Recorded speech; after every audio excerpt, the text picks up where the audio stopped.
Hi, I'm Soraya Khan, and I'm speaking to you from what I'm trying to call this show the Earth Advocate News Program, where I'm trying to bring you actionable changes that you and I can take to help animals, to be a better conservationist for our planet, and to think about environmental issues.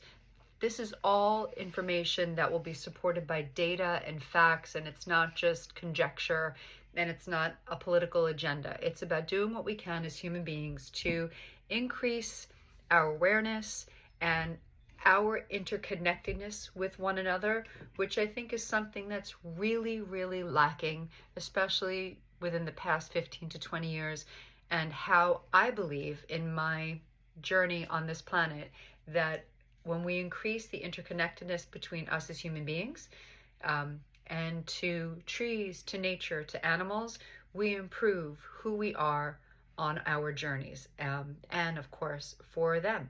So I wanted to start today as it being my first post and making sure it's a relevant post to today's information regarding bird flu, H5N1, avian flu, and discuss a little bit about what it is. I'm sure you've heard it, the whispers on the news programs, talking especially since the holidays have started. And just so you know, so you can be aware of some of the root causes of why bird flu keeps appearing in and out of our news programming. So let's just start there. So when we talk about, for instance, wild animals like, for instance, the California condor, and even a polar bear have been infected what we call H5N1 or bird flu, okay? Even up to 180 species of wild birds and mammals in the United States and worldwide have contracted H5N1, including those in the United States that are federally protected. The virus also has been disseminating marine mammals and along with other wild animals and domesticated animals in meat and dairy facilities within the United States. The purpose of today's show is to show you and make you understand the link between factory farming and avian flu, and that is my goal for today. Factory farming is at the center when it comes to the spread of diseases like zoonotic diseases. So it's important to understand what zoonotic diseases are. Well, first of all, epidemiologists since COVID-19, the outbreak of COVID-19, have been what we consider to be in the science world on high alert for any other zoonotic diseases. And what does that phrase mean? It means any disease transmission that occurs from animals to humans, okay? The environmental and health threats posed by factory farms often go unaddressed due to the powerful industries, lobbying efforts, and their constant ability to evade regulation and laws that are already in place to protect workers in these facilities. And now, unfortunately, within the past 20 to 30 years, what used to be smaller and medium-sized farms have now all dwarfed or have all been engulfed by mega corporations that are also, unfortunately, in alignment with our grocery stores. So bird flu alone appears to be spreading among wild birds, among cats, and among dairy cattle. It is jumping from one species to the next. Bird flu, in terms of numbers, has led to the euthanization of more than 90 million poultry in 48 states since the year 2022.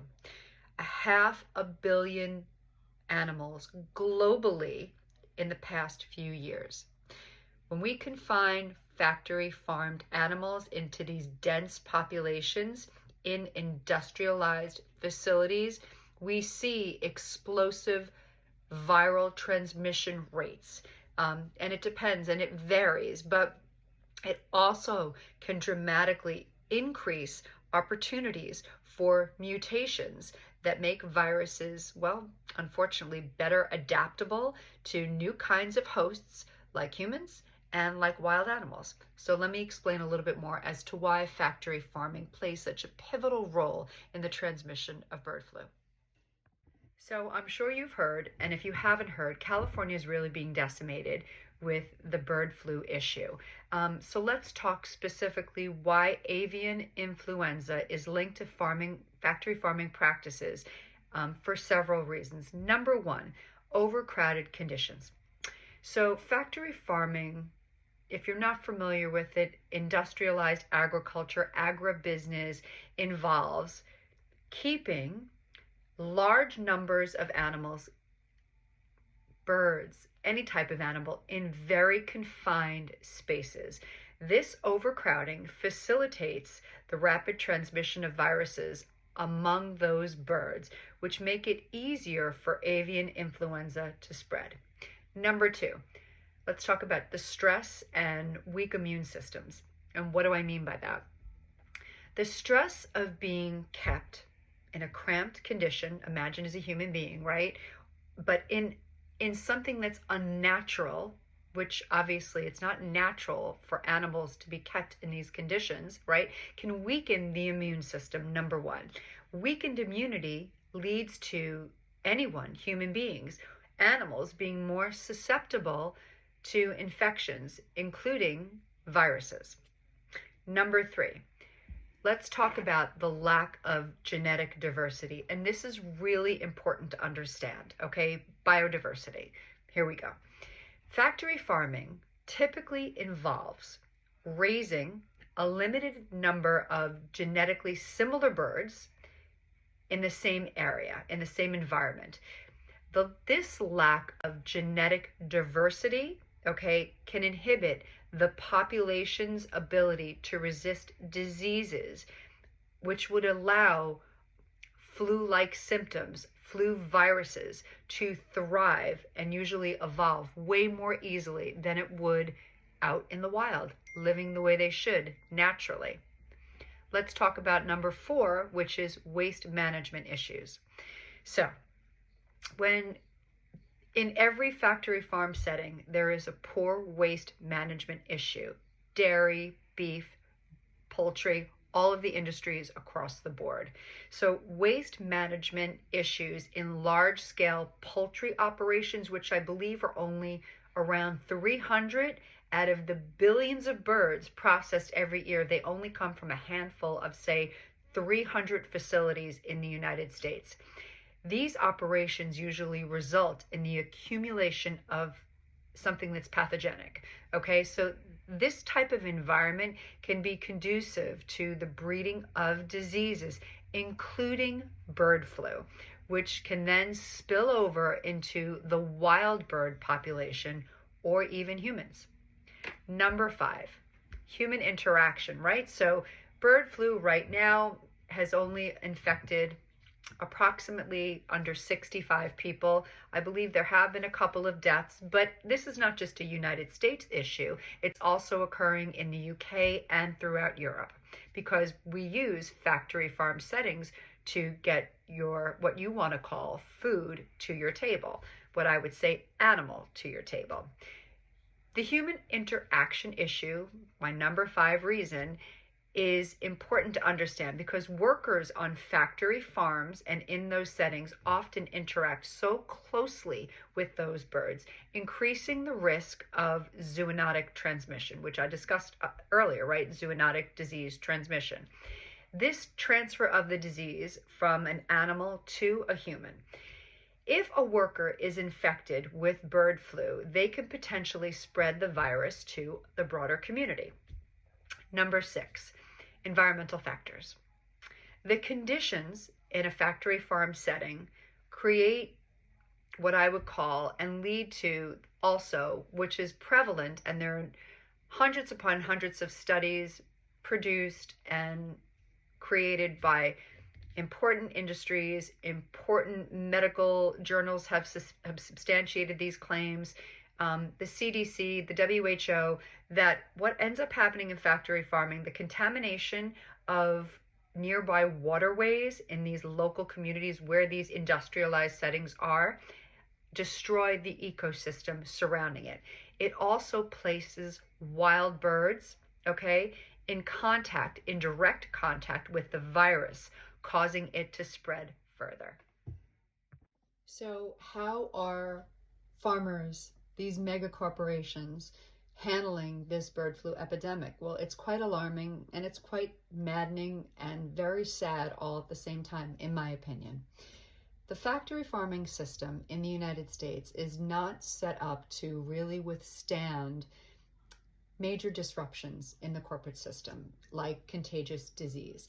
Over the past few years, we've had a handful of corporate giants, agribusinesses, that have ordered the millions upon millions of animals being depopulated, for lack of a better term, on factory farms. These animals do not end up in our food supply and really instead end up killed to prevent further infection. There's also something else going on here. The insurance industry is also set up to cover the losses of these said depopulation practices, that a farmer and these organizations can receive full compensation in many cases for wantonly killing a plethora of animals, thousands upon thousands of animals in any one given moment, and be covered for it.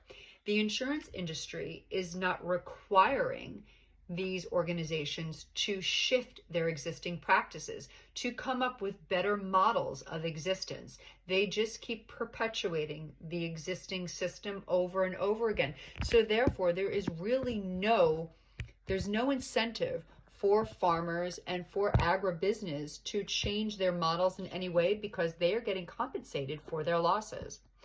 Depopulation occurs in the United States even if just one bird, only one bird, in any of these industrial operations tests positive for the virus. So they will detect one or two birds, they will kill the entire amount of animals on their farm, and they will be covered for their loss.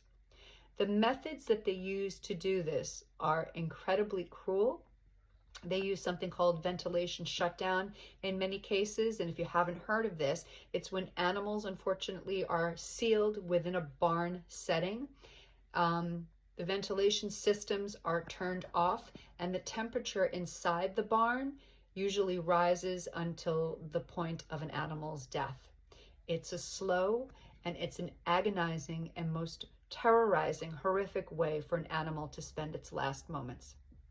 When you confine large number of animals together in a factory farm, you are maintaining a business model that is really a disease incubator and makes it nearly impossible for anyone or any system to prevent the spread of disease. Somehow, some way, our system is set up in the United States to continue to receive financial support from the federal government for depopulation, and it's costing taxpayers, me, you, millions and millions of dollars. The USDA and the agricultural industry defend cruel depopulation methods and conceal the dangers of factory farming, not only to the animals, but to workers, which you can read in the New York Times from last year. You can see the articles talking about how migrant workers are being killed. Children are also working in these facilities in which they lose limbs. All came out in a major report last year in the New York Times. These are all documented claims and statements that I'm making that you could research really on your own. I'm just giving you the highlighted information of what's going on, of something that's occurring right now in the news, of something that's really not getting enough attention, and that's bird flu. It's really important that we all become increasingly aware and, what I would say, repulsed by our current industry practices, and we start looking for alternatives. And there are alternatives available to you. One of the things that you can, and I believe in my show, in my program, in my conversations with you here on the YouTube platform, is to discuss ways you can get involved. That's what I believe in. I believe not just in talking, in posting, I believe in doing. So there's something right now called the IAA, and it's known to be the Industrial Agricultural Accountability Act. And it's federal legislation that was introduced by Senator Cory Booker, who happens to be a Democrat from New Jersey, but it also has buy-in from Representative James McGovern and Alma Adams, based out of South Carolina.